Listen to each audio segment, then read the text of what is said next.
This week, House Democrats are in Israel with AIEF to see the Jewish state firsthand, meet with top officials across the political spectrum, and see Israel's ongoing efforts to provide aid into Gaza. Thank you, Representative Steny Hoyer, for your strong pro-Israel leadership. Only 8% of the Democratic voters support Israel's onslaught, but some House Democrats are more interested in catering to AIPAC than representing the 92% of Dems who have broken with Israel. This makes no fucking sense. That's why so many people literally think like, oh, they have like Jewish mind control. They're doing Jewish hypnosis, or they're doing like blackmail operations, right? Like that's it. Because it makes no sense. This is such a major fucking division between the voters, their understandable and justifiable demands, and the actual politicians themselves who are just like, nah, I don't hear it. I don't want to hear it. Hi, I'm Steny Hoyer. I'm a congressman from Maryland. Let me look at this motherfucker's age for a second. Like, hold on. Steny Hoyer age. Brother, this motherfucker was born before Israel. Brother, you are older than the state. That's crazy. That's crazy. Fuck you mean? 86 years old, going to Israel, being like, hello, I'm Steny Hoyer, and I'm here at the Jewish state. What are we doing, man? What are we doing? What are we doing? What are we doing? Yeah, he's not the oldest sitting he's not the oldest sitting congressperson. That's the Republican. What's his face? The one that posts. The one that's a poster. I love that guy. Fuck, what's his name? I'm forgetting it now. I'm sure someone in the chat's gonna say. Yeah, Chuck Grassley. Chuck Grassley's the oldest, right? My goat, the Republican Chuck Grassley. He's in his posts are so funny. We're majority leader. In addition, I've been to Israel now 22 times, and we've just spent a week here. Obviously, extraordinary.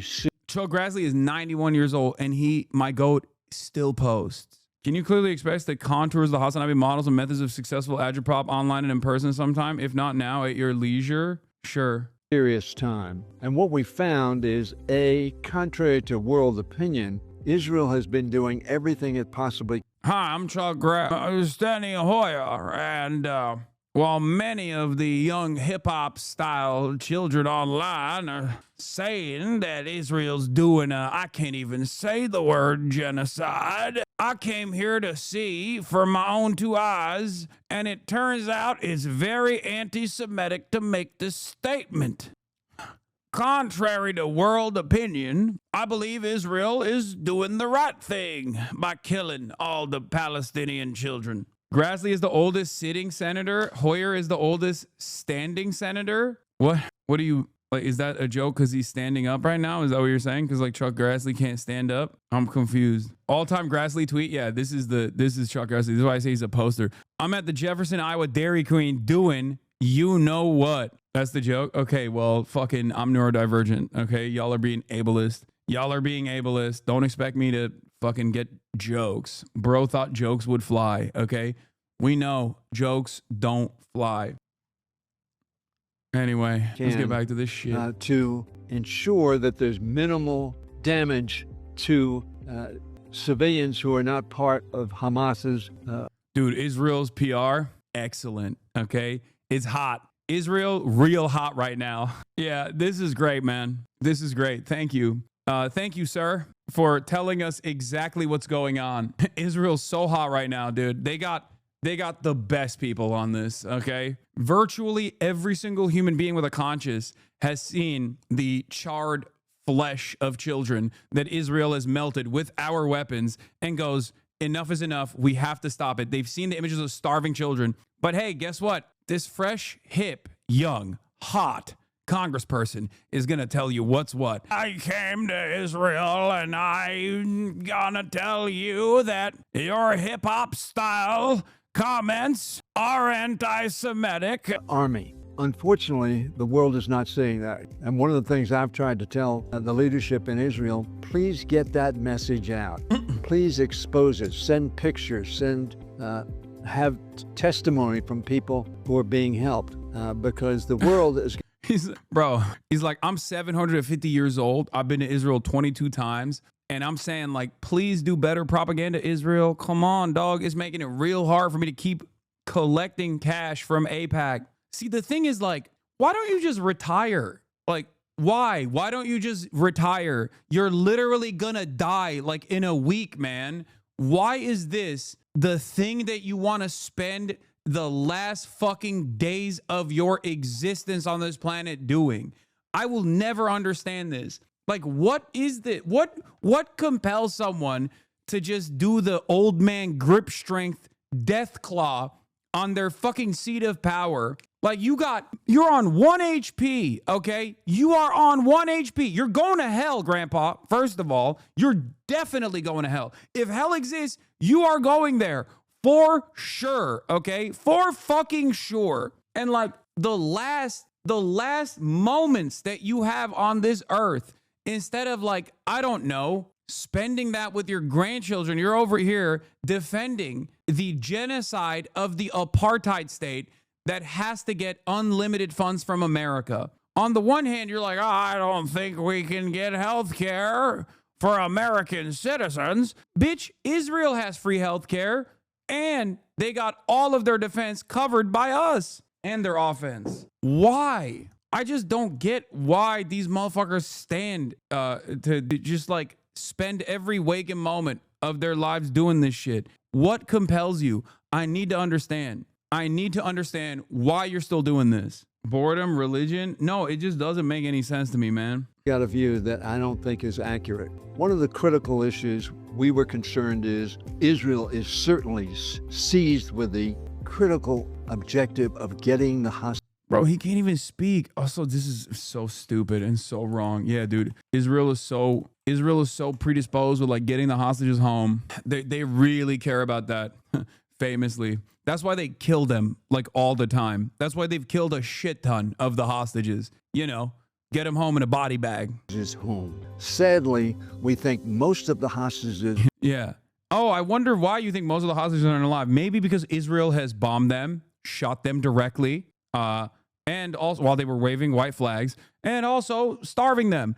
Perhaps that's the reason why many of these hostages are not making it home. They're still held, are not alive. But we think there are at least 20 that are alive, and we need to do everything we possibly can to get them home. Also, the remaining quote-unquote hostages are prisoners of war. They're military. They are part of the Israeli occupying force, okay? That's a different term for it. It's called a prisoner of war, okay? Hostages, on the other hand, are what you could call many of the Palestinians, 10,000 plus, that are in permanent military detention, administrative detention, for the crime of being Palestinian within eyesight, within the crosshairs of a settler or an Israeli occupying force soldier that is illegally occupying the West Bank. So like, those are the hostages. You know, the real hostages. But in addition to that, we also talked about, and the Israelis, including the prime minister, indicated how important it was to get food to people who were hungry. Once again, Hamas has victimized its own people and does not care about its own people. And bro, if you could get one-shotted by a spicy chicken nugget, you should stop being in Congress. Every part of this is so busted. Like, he's so fucking old. He's doing unlimited Zionist Hasbara propaganda here, just like relitigating the same old dumb shit that we've heard a million times over. And on top of that, it's just like, you're fucking old. You're so goddamn old. You're gonna die literally any moment. You're barely fucking breathing. And it's like, with my final breath, I need to save Israel's genocides marketing. I need to make people believe that Israel is in the right. It's so dumb. Yeah, he almost said starving and then turned around and said hungry. Its own people, and does not care about its own people, and has made it very difficult to get the food that they need to them. We urged Netanyahu and the military. The background music is also incredible. Incredible. Copyright-free market. Like, copyright-free background music playing as the backdrop of a necrotic carcass older than the fucking genocidal apartheid state, trying to defend the policies of starvation. Incredible. How do you look at this and just think like, man, you know, these are good guys, really invested in their own constituents. Okay, how? They're not invested in anything. They don't want democracy. They hate it. AIPAC Tracker reports 85-year-old Rep. Steny Hoyer has collected over $1.7 million from AIPAC and the Israel lobby. From Maryland's 5th District. and the former majority leader of the United States House of Representatives, and a very proud friend of the State of Israel. I join you in celebrating not only 77 years of Israel's independence. I hate these motherfuckers, man. I hate them. I hate them so much. May this person never experience a moment of joy for the rest of his fucking already very limited time he has on this earth. God damn, dude. God, if there was any fucking...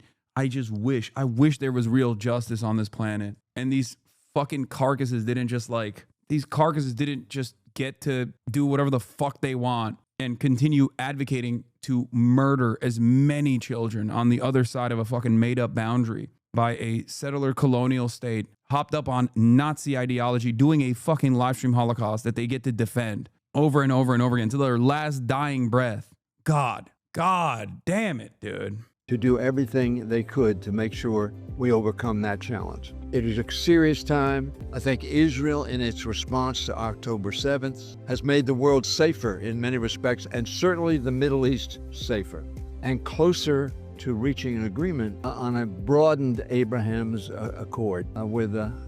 Again, remember, this is the Uni-party. That's a Democrat talking about Trump's Abraham Accord policy that literally contributed to October 7 happening, that greatly escalated the tension in the region, okay? Writing out the Palestinians and Palestinian sovereignty from the equation when they're right there as Israel is like continuing to increase the violence of its apartheid regime was what made October 7 inevitable, okay? It turned the environment, it turned the heat on this conflict up by 1,000. This is a Democrat. If there was any sort of disagreement here, you should be actively tackling this issue from a fucking partisan perspective. But you won't. You're dick riding Trump 1's policies, as you're currently also dick riding Trump 2's policies as well, the continuation of the Abraham Accords, just as Joe Biden did. This is the problem. A lot of people still come in here and they yell at me. They're like, bro, you fucking love, you wanted the Republicans to win secretly. Like, that's what you wanted. It's like,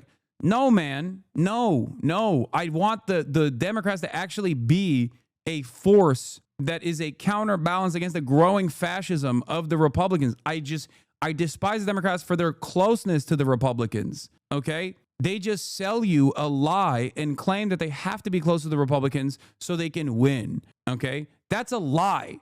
They don't have to do that at all. And as a matter of fact, they end up losing over and over again because of that. But also, what is a victory of that sort if you are invested in making change? Like, if the difference between a D and an R next to your name is going to be woke and gay genocide versus anti-woke and homophobic genocide, then there is not a significant difference. There's not a significant difference at all. And people increasingly try to hyper-focus on woke versus anti-woke, gay versus homophobic, so that they can justify consistently rewarding the Democrats that are unable or disinterested in fighting against the Republican Party. It's so goddamn frustrating, man. It sucks. But yeah, like I always say, you just cannot give up the fight. You just can't. You just can't stop pressing. You just can't stop pushing these people, because there are a lot of people out there, both domestically in the United States of America, that need our help. There are a lot of people out there around the globe that need our help. They don't have the opportunity to just fucking sit around and exist. They're being slaughtered. So even if it feels like it's for no reason, right? Even if it feels like all of your pressure, all of your pushing is not leading to any sort of reasonable change in the short enough time frame that you want to see that change in, you can't stop pressing.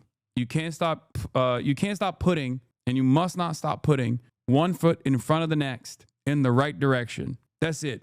You just have to fucking put your head down and keep pushing and keep pressing. And if you can't do it because you can't see a positive solution out of this, and you find yourself at the mercy of nihilistic tendencies, you find yourself falling in to a nihilistic opinion that says, what is all of this for? Why should I keep doing this? Everything fucking sucks. Then spite is a good motivator, because Israel and Israel defenders want you to shut the fuck up.